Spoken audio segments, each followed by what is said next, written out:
Okay, welcome back, Wheel Tappers. Wow, I never thought we'd actually name our audience, but I guess I just did. So there you go. You're a tapper. I'm a tapper. Wouldn't you like to be a tapper too? In any event, let's get back to the issue at hand. For those of you who played along last week, Tony and I recorded our top 10 favorite 18xx games as of 2024.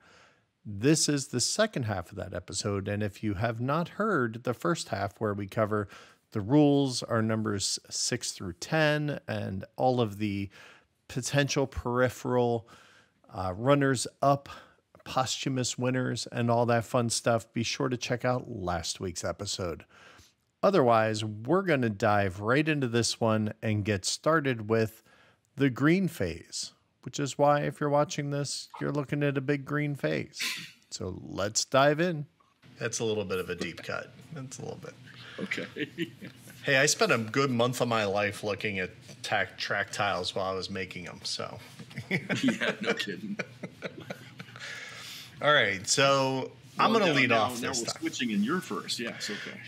Yeah. So my number 5 is the one that I was talking about earlier that for some reason did not make the list or did not make my played list. So it didn't show up. And I'm like, wait, where is this game?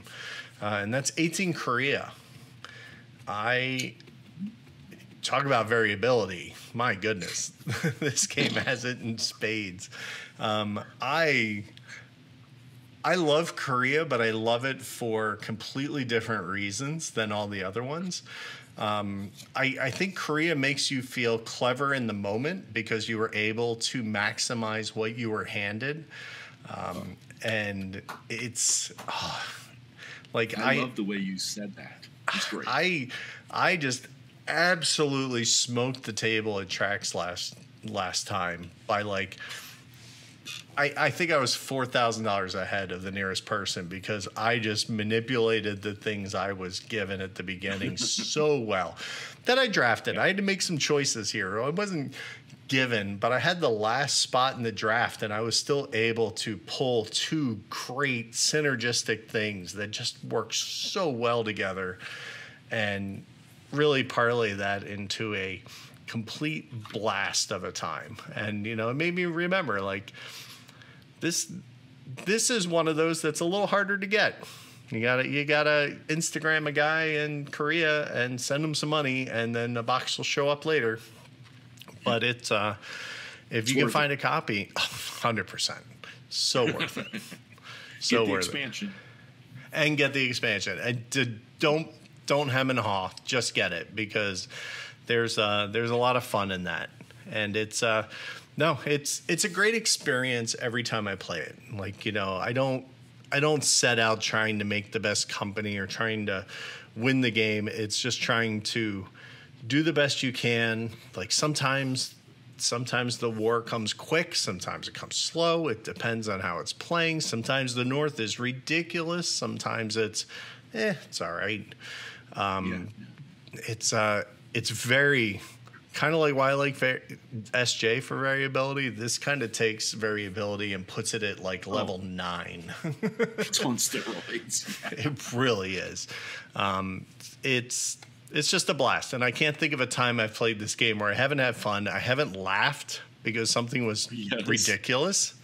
And every time I play it, this game is put to hurt just as much as it's done the great stuff. So, Korea lives there. If somebody asks me to hop in a game first thing in the morning, I will do it every time.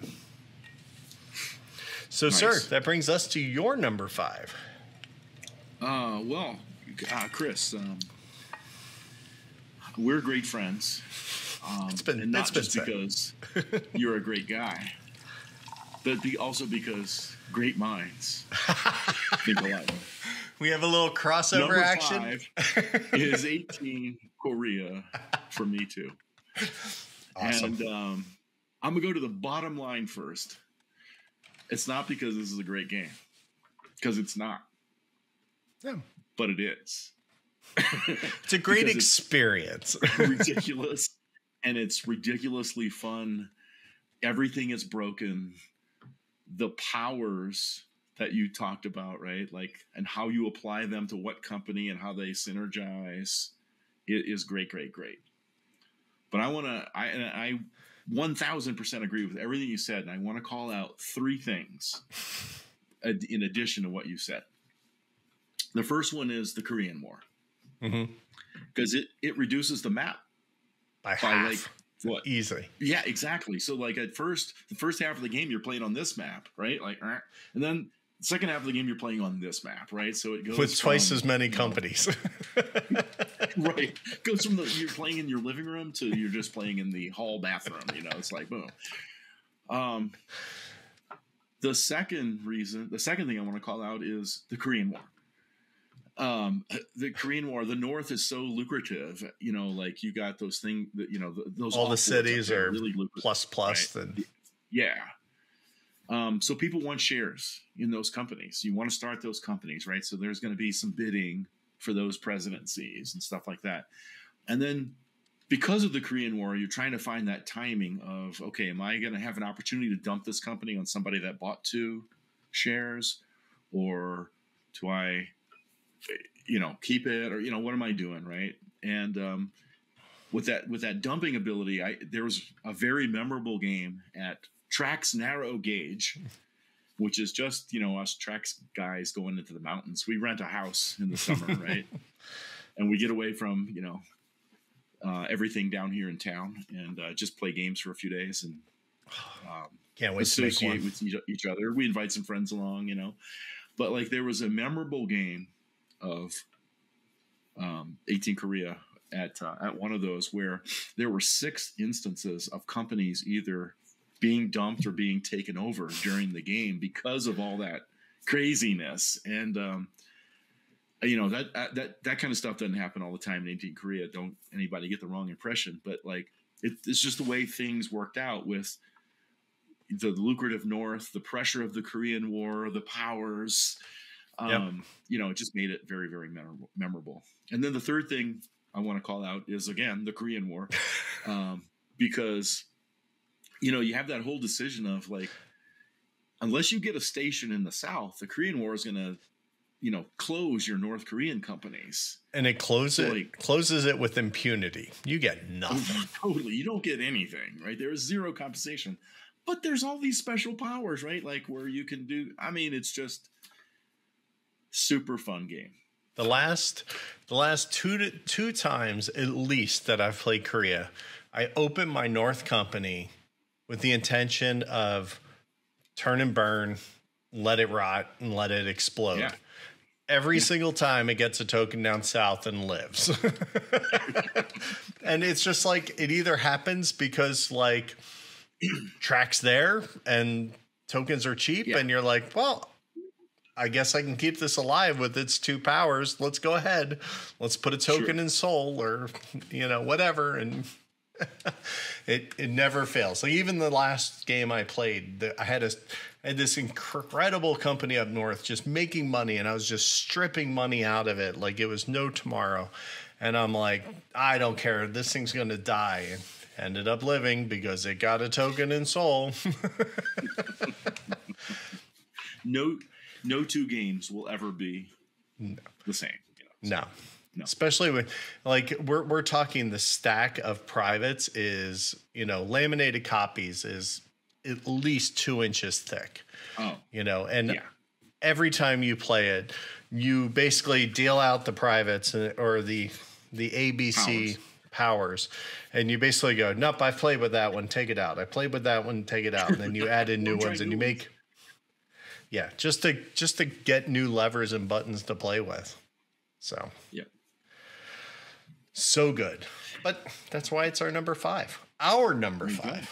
Our number 5.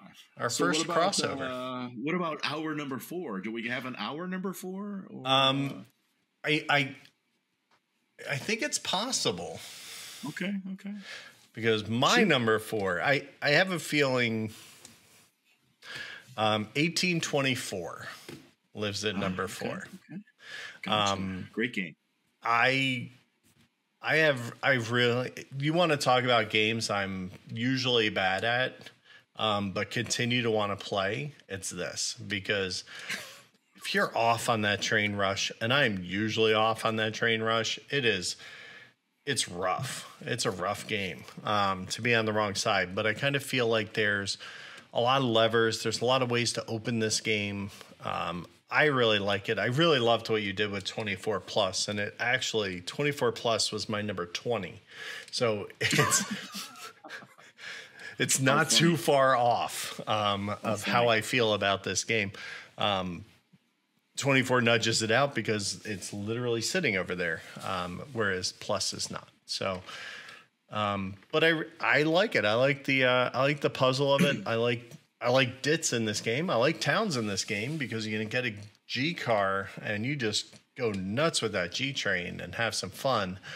And then sometimes you just abandon that altogether and stick to regular trains. So I like a lot of the decisions in this game. Very cool. Yeah. So your number 4, sir. We don't have a crossover here. Mine is 1826. 6. Okay. Yes. France. Yeah, it's another amazing game. So why do I love this game? Well, the Belge. There's many reasons. The Belge is one of them, right? Like, it can run really lucrative routes. It can burn out if it's not fed with trains from other companies. I've seen it dumped on other investors. I've seen it maintained. Who knows, right? Yeah, it's. I think when you first play this game, you think that they have the Belge, they're going to win. Doesn't necessarily always equal. No. There's nationalization, right? So the SNCF is going to form at some point, right? Later in the game. But I think one of the interesting aspects is, will the first national company, the État, form? Mm-hmm. And like, competent play means no, it won't form. But sometimes competent players will even manipulate things to cause it to form. Because it needs two companies. Yes, you have to have two companies, right, that previously operated with no trains on a rusting event, right? Yeah. But when the État forms, it definitely puts a different, flavoring into the gumbo that is 1826. So you think it's going to be seafood gumbo and ends up being chicken and seafood gumbo. I think. So. One of the great decisions is, when do I grow up to be a 10 share company? Because I really love having these 20% shares, but dang it, I need more capital. So there's things like that. Buying the first 10H train feels great because it's the best train in the game. It rusts older trains, and it could cause the SNCF to form, right? So it's amazing. Buying the fifth one, not so good. No. That's so we're gonna get there. That's not the 10H. All the 10Hs are good. What's the TGV train is really cool as well, right? Because I think doubles things. And the TGV was the first time I encountered a train that could run on the same track as other trains. Yes. Which I love that decision making. And if you get a TGV and a 10H in a company, you're winning. So good God. Yes. I do have two dislikes about 26. But it's still number 4. So dislike number 1 is, some of those companies, I'm looking at you, Southeast Paris, they're real dogs. Yeah. So the West. I wish they the weren't. East. I wish they weren't. Southeast Paris. Yeah. And on the west side of Paris, it's not as doggy, but still, I can still hear some barking over there. My second dislike, Chris, and this is what I think you're thinking about, is the E trains. Yes. Because, first of all, David Hack's notion of he wanted to model how the growing electrified network in France came into being, right? And I think that's a fantastic idea. And I think his implementation of it is also fantastic. The problem is I just don't see it play out that way in the game, right? Because with competent players, so here's the way these trains work, right? In case you don't know, is when you buy them, they'll run as diesel trains, but that double, but they only serve a certain number of cities, but they double the revenue. But they end up running as that electrified network grows, and then they end up running as just a 5 train, which is a terrible train. It's a terrible train in this game. And competent play means you just rip through those E-trains so fast that they almost never run as anything but a 5 train. Right. So. Yeah, and I saw that even when we played last time. Like, the first person who bought that E-train never got to run it as more than a 5, because it's just, that's the way they broke. Because at that point, somebody's jonesing for the TGV. Anyway, so what is that's 26 for me. That's my that was number 4. A great chat. The other thing I'd lob on 26 is not loving is, and I think Heck said this when we had our chat with him, was the use of Lawson track over directional track, right? Yeah. Because it's all directional track, but you're modeling so far out that it should be Lawson track, which means you can make sharp, acute turns that you can't make in the normal game. And the reason why I'm saying all that, because my number 4 is 1824, or is 1826. Okay. So, because I'm kind of right there with you. I really like it. Wait, man. Whoa. Time up. It's your number 3. It is my number 3. Correct. Yes. Okay. Yes, sorry. 1826 is your number 3. Okay, so we're segueing back and forth here. It's beautiful. We are, and it's funny. If I would have just flipped my 24 and my 26, we probably would have lined up again. And again, there might be some groupthink here, because play it with people I like. Even though I think you and I have only played it once together, maybe twice online. It's one that inevitably comes out, and I think it came out twice again in tracks this year with me. It's one that I enjoy playing. It's one I had to wait 1.5 years for. Took a little time, but it was worth the wait, because having a copy of it and being able to play it it's great.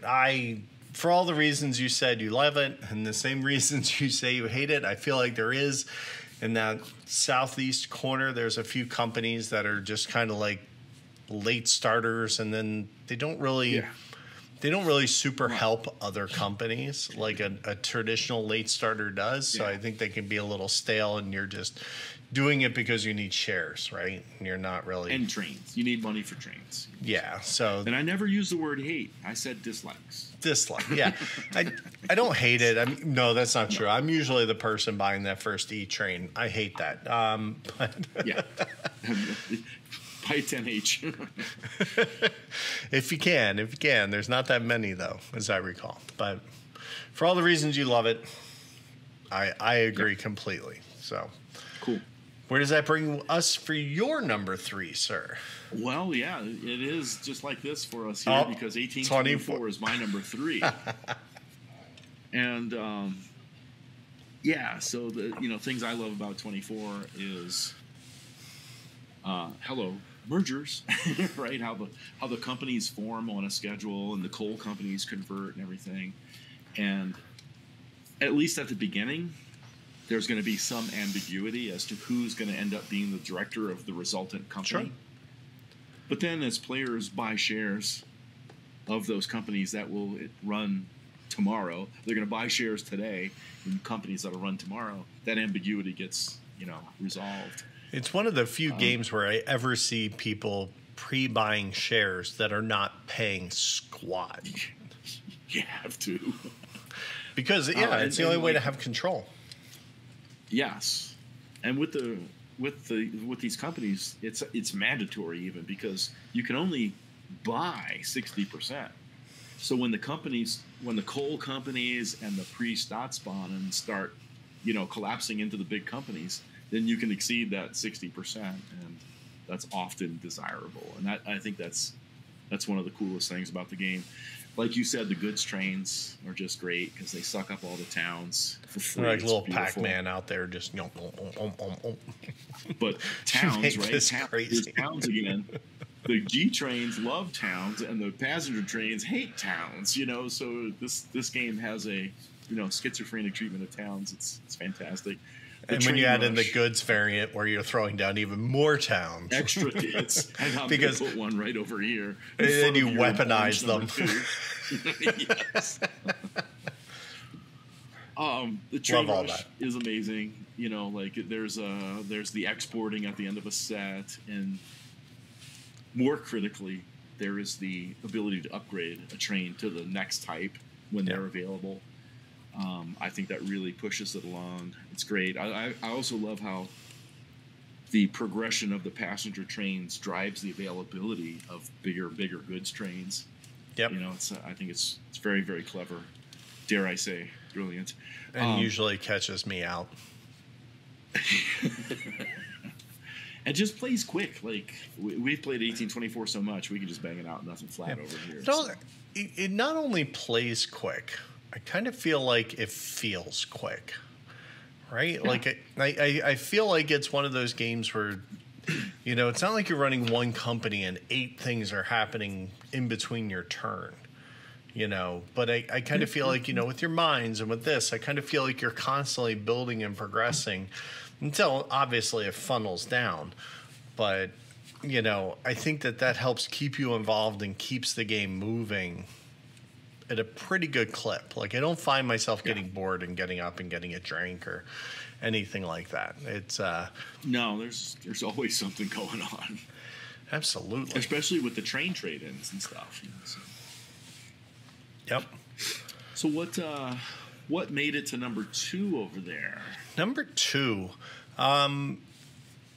So I kind of feel dirty putting this on here, but at the same time, I totally don't.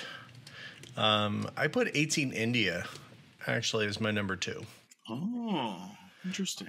I, obviously being involved with the production and development of it, take it with a grain of salt. I don't make a penny. So I'm done on that. I'm not trying to sell a copy here. But I genuinely really enjoy this game. Like I enjoy a lot of the systems you guys developed and the team did to really make it a lot of fun. I think it's fun to play something that I had a hand in creating. There's some part of that. I'm not going to lie. Like, being able to push bits around that, I designed or things like that, whatever. I enjoy that part too, but I always enjoy the gameplay. And I again, kind of harkens back to a little bit of the Korea and the SJ, and the variability of every game is going to be, I'd say it's in the middle between Korea and SJ because, the variability of the companies is really the only huge variable. And then obviously the market, but that dramatically can change how you play the game based on what comes out. And I'm noticing that that's one of the things I really like about a game is stuff that can kind of still be very fresh. And I kind of feel that you guys did a great job with it, and it stays up there for those reasons. Awesome. Thanks, bud. 18 India, like for me, and I guess I am trying to sell copies, right? But so take it all with a grain of salt. But no, in all seriousness, I think it's a good change of pace game for me. That's how I view it, right? Like India's it's not even in my honorable mentions. Yep. So, but what I like about it is that it's a good change of pace game because it does things so differently, right? And really the attribution of that goes to Francis Tresham in 1829 mainline. Right. Because he did things so differently in that game. That no other game does. And unfortunately, some of those things are quite random during the game and distasteful. Right. And so we just wanted to take those things and reshape them into pregame variability. And so, all the honors due to Mr. Tresham for his brilliant ideas that we de-randomized, I guess. So I, and because it does things differently, that's the different change of pace, right? yeah. Because I just think you even the stock modernized rounds it. aren't the same. There's Yeah. nothing the same about that game in 1829 mainline and 18 Africa than there is about any other game out there. So Exactly. yeah. I just think you modernized it, and Maybe so. yeah. I obviously I like what happened.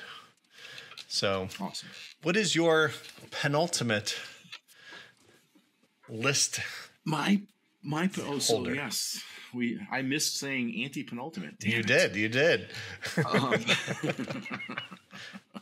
I went too fast into my number 2. 3. That's why. Yes, you did. I'm going to say this is a little bit of a cheat, but I'm going to say 1822 series. All right. System, whatever you might want to say. Okay. Because I'm including Big 22, MRS, PNW, MX, Canada. Okay. That kind of thing, right? Because what those games do, I love. Auctions. Every stock round, for the most part, till the end of the game. Yeah, general rule of thumb, Chris will never have money by the 3rd round, so you can pretty much buy whatever you want. We're selling minor companies. We're selling concessions. Well, in most of those games, we're selling private companies all at auction. And so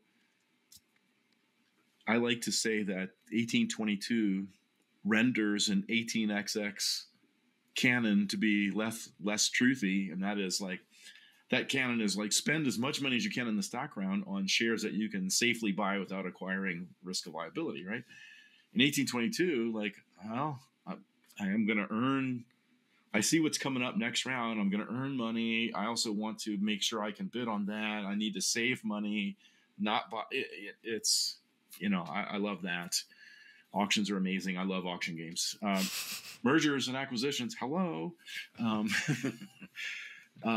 Miners are being purchased by the majors, and in Ken's P&W, you can even run even more miners because 2 of them are going to form a major instead of a concession. So, right. Yeah, it's fantastic stuff. The train rush, I think, is great in this game as well. In the 22 series, the stress of converting your L's to 2s, just like right off the bat, you are just instantly under stress. Before the 3s, yeah. There could be some trains getting exported, and I like that it's that whole like, okay, if nobody buys minor company number 14, then that 6 train's going to get exported and 3s are going to die. Well, so you might buy a company you don't care at all. It's like there's some great stuff going on there. I love the whole like thought of when do I actually start my major? Because there's a school of thought that I subscribe to, and that is, I like private companies, but I don't want to really spend too much money there. I just want to start a major absolutely as soon as I can. And start earning share value and trying to get as many shares as I can. If that means I'm first, that means you guys might buy some of my shares or whatever too. So there's that whole aspect to it. It's just amazing. Owning 100% of a company is possible. That's cool, right? When it happens, it doesn't happen all the time, but you could. And then I guess right now PNW and MX, Chris, like you were saying, those are my favorite ones, just because I get all the 22 feels, right, in 3 hours, 4 hours, whatever it is, right? Not a longer game like 22 and CA. Which is why I think MRS. Those are fantastic. They have that grand epic scale that we all love, but it's a longer commitment. Sure. And I, in this game, in this system, I prefer the shorter commitment. And here's why, because I have a dislike. This dislike is more prominent in the longer games, but sometimes a player can get into a fatal spiral of loans. And unlike, say, Lonnie games where selling shares might be optional, in 22, you have to sell shares before you can take loans. So I've already stripped my portfolio, and now I'm going to go into a death spiral of loans. Yeah. Which means I'm going to play, if we're playing one of the longer games, for the next 3 hours, knowing that I'm finishing 10th, right? It's not fun for people, Sure. So we often call that a learning game and terminate and then we do something else or whatever, right? Right. But even that, while that's cool for the player that is in trouble, it sucks for the players who are kicking ass because they're thrilled with their position. This is a hard game. I've manipulated things, and okay, sure. Yeah. So there's always a downside to calling a game. Somebody's getting left out. yeah. But anyway, 22 is my number 2. Excellent. No, I talked about the system twice myself, 3 times technically. So, I mean, PNW would be my 13 at this point. So I'm right there with you. I enjoy it. I'm also in that. Don't think I'm good enough at it yet. I think I still need to work on it because stock round 3, Chris is out of money. Big surprise. Every time. No cash left. So, all right. So that brings us down to number 1. My number 1 would probably surprise no one because it's still 1880. Nice. I still love that game. It's so much fun, and it took on a whole new life when I came out and we would play it 6-player, and I'm like, it took a game I already loved and made it even better. But now to the point where I don't want to play it with anything less than 5, let alone 4. Now it's like I want max player count, and I just want to go nuts and have fun. I really love it. I love trying to manipulate the par value and the turn structure. You know what? A fireworks show, right? They have the grand finale. So let's grand finale, because I'm also 1880 with number 1. So let's just blend our thoughts here. Let's blend our thoughts. Are you? Because you're talking like 6 and 7 players. I adore this game at that count. I will not play it with lower counts, period. Yeah. It's counterintuitive, but my experience, your experience, more players is shorter time and tremendous competition.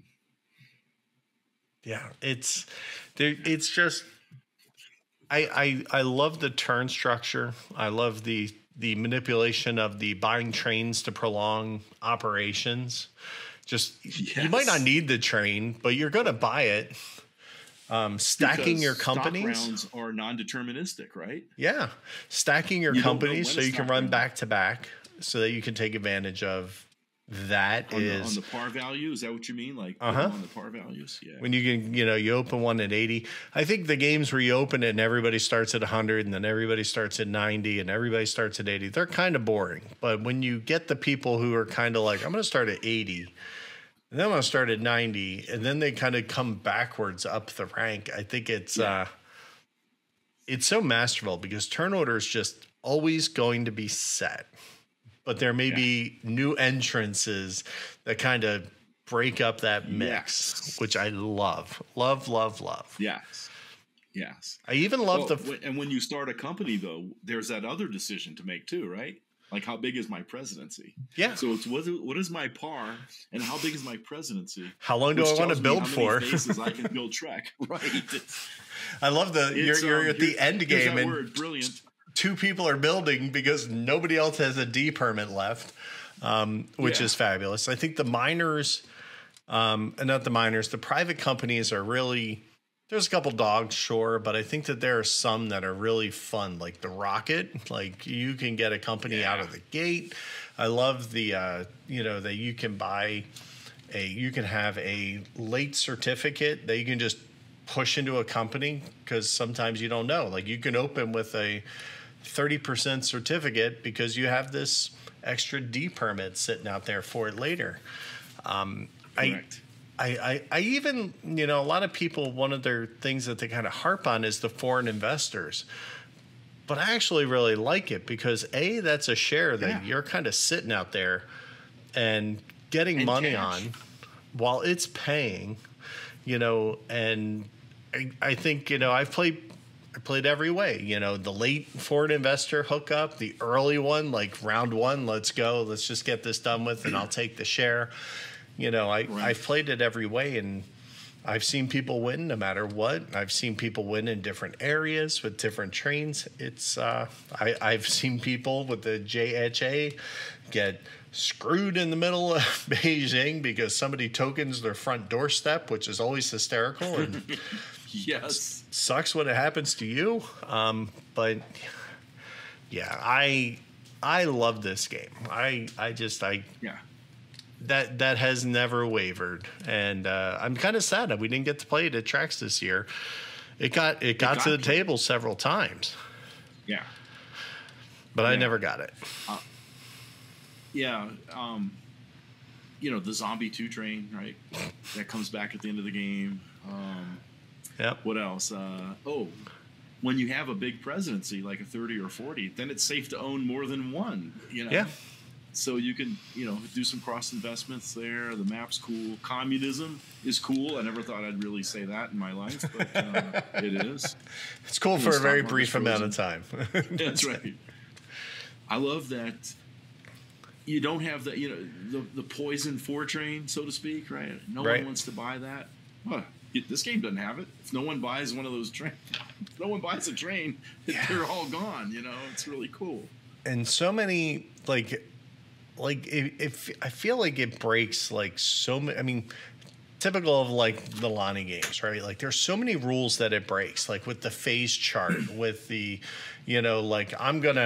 this company's running super lead, and then all of a sudden communism comes, and you're like, I'm gonna hold because I don't care, right? Like it's not gonna hurt my stock value, and I'm gonna set up for a huge late game and just go to town. I'll be able to buy a train. It's gonna hurt my cash. Yeah, it's cool right? stuff. Yeah, but it doesn't matter. No share value. You can't sell your own shares anyway. So, timing of communism can be really, really weaponized. And I think so many good levers. And still amazed to this day that there hasn't been somebody else who even hasn't replicated the PAR system. Like, I'm kind of surprised we haven't even seen something like that get replicated, because I think it's so unique. It's one of my favorite levers.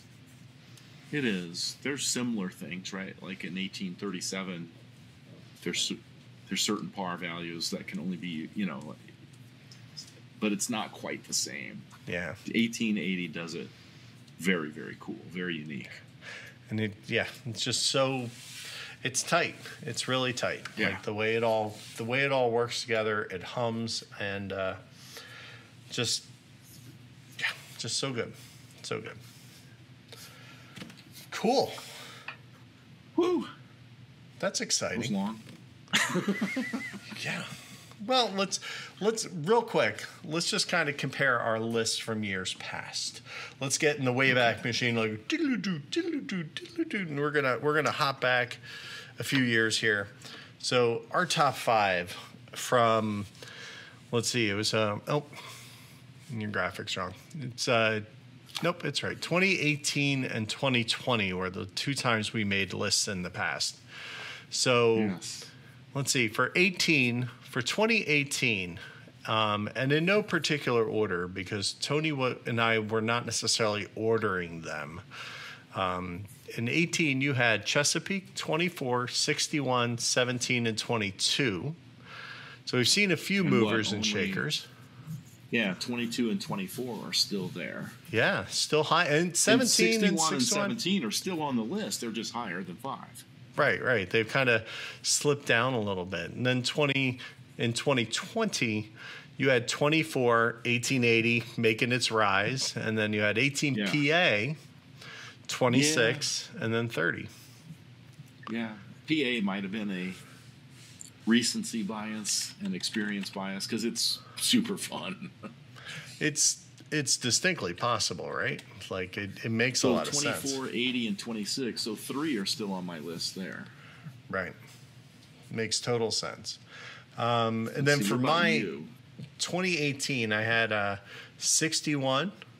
I had OE, 1846, 22, and 80. And I think this is really also kind of towards the beginning of my XX journey. Yeah. I'd say in 17 was kind of when I started. So didn't have a lot of plays in yet. But 1880 was the second game I ever won. So Nice. it just kind of, I remember number 1 and number 2. 80 was, I just loved it from the first time I sat down to play it. See, and then in 2020, I said Chesapeake, 22 MRS specifically, 49, 67, and then 1880, making its head reared again. So, you know, interesting. What? 2 of mine? No, not even. 1 of mine, 80 and 26. 26 wasn't even on my 2020 list. I think I maybe had a play in. I think you and Nick both loved 26, and it kind of really turned me on to it. And then Sure. that's why it's kind of come up since then.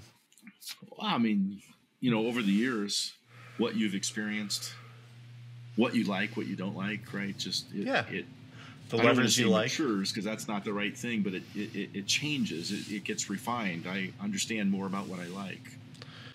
Absolutely. Yeah. So in the gray phase, our feelings. So how do you feel? Like, I mean, I'm kind of glad we did, you know, top 10, since we kind of matched up on 3 of our top 5. Kind of, sort of. Yeah. Including number 1, a dead match on number 1. So. Yeah, that's kind of crazy. Yeah, but it's I am glad that we did runners up and the top 10.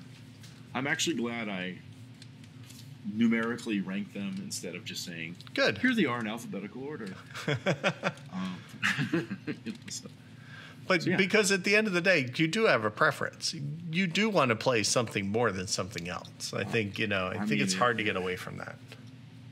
If we had 6 people or 7 people at the table and someone said, let's play 1880, before they were finished with the sentence, I would have it on the table. So, I'd agree, 100%. yeah. Absolutely.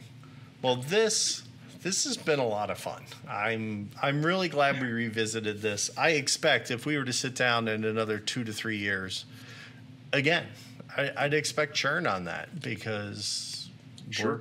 we're going to play more of their games we haven't played yet that will come out. I mean, like Railways to the Lost Atlas, Korea, PNW, like they were barely in testing when we did the list the last time, and here they live.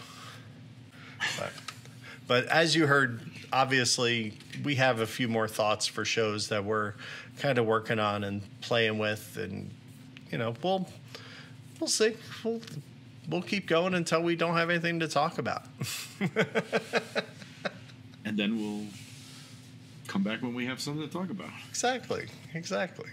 So Like doing this list again. there you go. So thank you everyone for listening. It's been a lot of fun. Thank you at home for watching. Like I said, tune in next time. We'll have something else to talk about. It will be a game. We're kind of out of frou-frou thoughts for a little while, so we'll let that go. And we will see you down the road or down the track or something. Insert your metaphor here.